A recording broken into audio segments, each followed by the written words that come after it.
Welcome back, Nerd Squad! The X-Men have been around since the early 1960s and are known for being some of the most popular Marvel superheroes around, especially if we are talking about popular Marvel superhero teams. But just because we love them doesn't mean everybody else does. And in the comic book world, the X-Men have had many famous villains oppose them over the years. I'm not just talking about anti-mutant rights human groups either, of which there have been many, let's be honest. No matter how many villains they defeat or convert to their side either, there always seem to be new ones lurking in the shadows, waiting just around the corner. Today we're going to look at some of the newest additions to their villain roster as we count down the top 10 newest X-Men villains. But before we do, it's time for a word from this video's sponsor, Marvel Collect by Topps. As a fellow nerd, I'm sure that you are also into collecting like myself, and that's what this app is all about. Trust me, you need to check it out. Click the link in our video description and download Marvel Collect by Topps today. It's free to do so. The Marvel Collect app allows you to flex those collecting skills,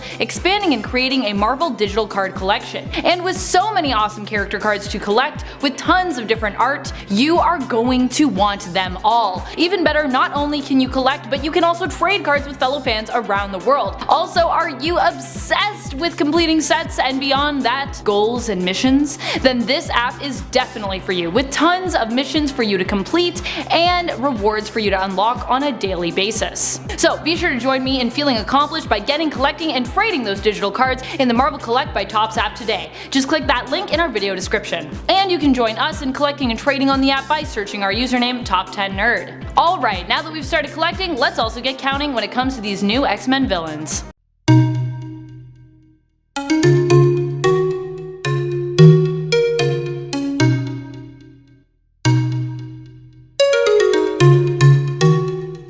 Number 10. Children of the Vault. The Children of the Vault are their own race who seek to rule the world. They are neither mutants nor humans, though they did evolve from the human race. The children are part of a race that descended from humans, having been technologically evolved over the course of 6,000 years. They believe only one race should rule Earth and plan on becoming said race. One of their members, Seraphina, recently resurfaced in the Dawn of X-Men series, having escaped from Orcas, who had somehow captured her. Before Wolverine could catch her though, she returned to the Vault, where she was also seen rejoining the other children.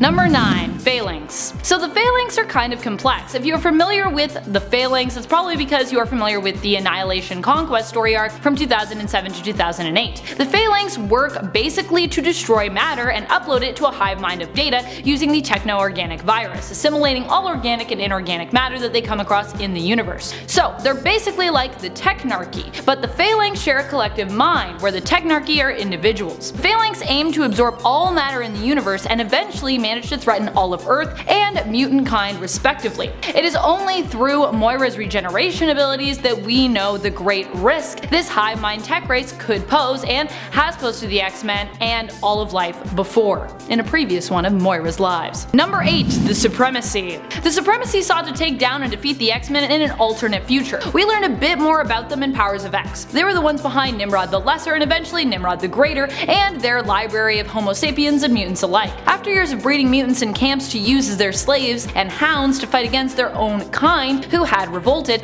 they went a step further, literally dissolving mutants in tanks of femto fluid until they were reduced to nothing but the data that comprised them. Ugh. They would then be stored in a great library where the data that their corpses provided could be used to win the war against mutant kind. Eventually, the war became obsolete, however, making this whole process and the library that stored this data almost eerily useless, which is creepier. Don't put me in femto fluid, please. Number 7. Orcas. Orcas is a combination of a variety of government organizations, some more noble than others. The money and structure behind Orcas has been provided by such iconic organizations as AIM, SHIELD, and Strike primarily, with smaller investments belonging to organizations such as SWORD, Alpha Flight, Hammer, Armor, and even Hydra. The goal of Orcas is to protect humanity from growing global threats, which in this case involve mutants. Their plotting caused Professor X to create a task force to stop the creation of a mother mold, which he and Moira McTaggart believed would be the beginning of the end for mutants in regards to the Nimrod tech that the mother mold would produce. However, we later discovered in the new X-Men series that the work of scientist Alia Gregor, who is affiliated with Orcas, proves that this assumption may have actually been wrong, and that Nimrod tech may continue to be a threat to the X-Men even with the mother mold destroyed. Also, now Alia's got an even bigger hate on for the mutants and the X-Men after the death of her husband, which happened happened when the mutant team infiltrated the Orcas space station and destroyed the mother mold.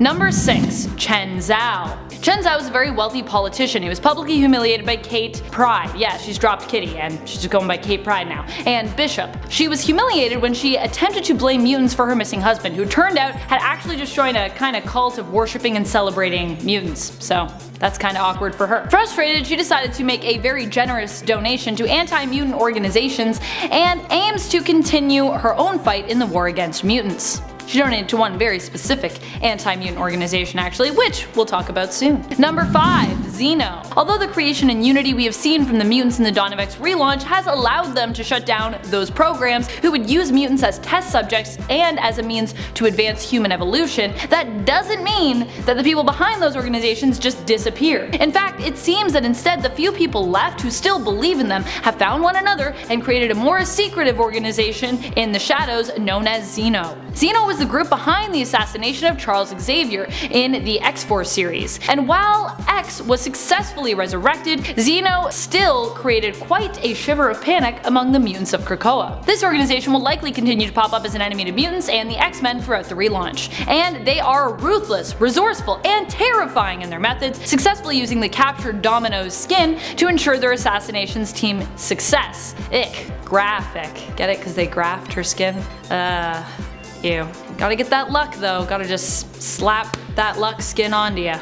Number 4. Apoth. Apoth is the main antagonist of the new Fallen Angel series. While Apoth doesn't directly threaten all of mutant kind or all of X-Men, although at the end they kind of mentioned it like they would be threatening that, they definitely found a strong enemy with one member of the X-Men, Psylocke. Or well, a version of Psylocke anyways. With Braddock and Quanon both being discarded as names for her, Psylocke sets out to seek out her daughter, who had been taken from her years ago when she worked for the Hand. Yeah, apparently she has a secret daughter, that's a thing. And to find a villain called Apoth. Also, I think we can assume because of the whole Hand thing that this Psylocke is Quanon, but she doesn't want us to call her Quanon, so we won't do that. It turns out that Apoth is a god who also kind of has an army of children at their disposal, and that they inhabit two sides of themselves, one light, one dark. Psylocke creates a team and works with Sinister to find and defeat Apoth for her own reasons, not knowing that in fact strings have also kind of been pulled in regards to this upcoming battle and why she's going to do it. Apoth is a powerful and psychic telepathic villain, but still proves to be no match for Psylocke. Number 3. Horticulture. I love these ladies so much. They are basically a villainous eco-terrorist version of the Golden Girls group. They are sassy, elderly women who used to work for corrupt and greedy biotech companies who did not care about the effects of their work in regards to the planet's well-being. As such, these women decided to fight back. They planted their own seeds within the companies, hoping to infiltrate them over time so that they could then have control of all plant life on Earth, deciding what grows and what doesn't. However, with Krakoa's miracle plants and resulting pharma drugs hitting the market as a result of the mutant nation being recognized globally, their plans were kinda threatened. Horticulture formed, and these 4 women, Opal, Lily, Augusta, and Edith, threatened the mutants and Krakoa. They attacked with a green sticky substance that appears to neutralize mutant powers, and vowed to either cause Krakoa to join them or they would cut them down like the weed they are. I sincerely hope we get to see a lot more of them, or that the mutants decide to team up with them because they're just hilarious and amazing. Number 2. Merc. Merc is a team and organization that was built out of the demilitarization that seems to have happened globally as a result of Krakoa being recognized as a nation. Call it a time of peace or call it an anxious time of reserved resources in preparation for the war to come, but regardless of the cause, Merc is comprised of former top paramilitary soldiers who seek out battle because, you know, they were kinda laid off, and as such have become guns for hire. They are loyal to no nation. They were originally employed by Zeno to fight against the X-Force and X-Men, but may have also more recently been approached by the mutants themselves in regards to their services. So we'll have to wait and see.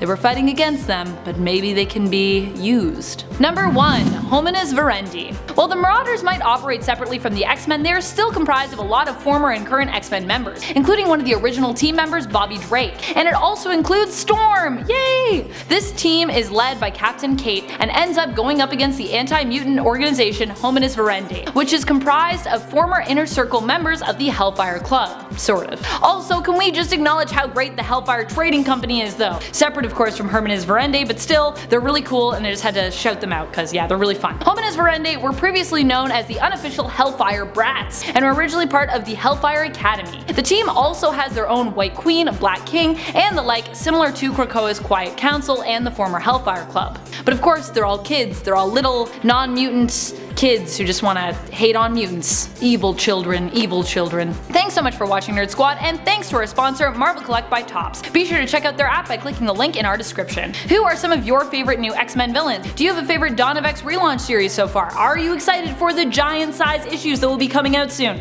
I personally need that Jean Grey and Emma Frost giant size in my life. If I do not get it, I will literally just die. I probably won't die, but I will feel like I'm dying. Let us know your thoughts and feels in the comments below. And while you're on your way down there, be sure to give this video a thumbs up if you love X-Men villains as much as we do. This has been Top 10 Nerd, and I'm your host Amanda McKnight, reminding you to stay nerdy, YouTube.